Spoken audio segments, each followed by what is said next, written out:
All right, so what I do wrong, I put the shelix helical head on here, thought everything was fine, turned it on, ran one board, and I have destroyed this belt.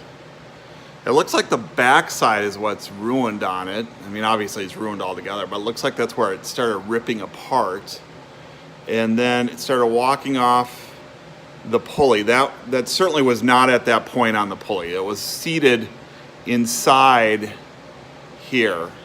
And then you can look at the idle arm here. You know, I think that's bent. It's pretty obvious it's bent. That was not the way it was. I had it positioned, oh, pardon me. I had it positioned like that. So I took that off.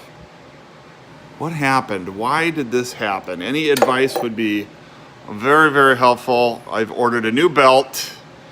When I was dinking around here, I ruined the spring, and I've ordered a new idle arm, I think they called it. There's a little bit of play here. I think that's normal, right, guys? There's no play here.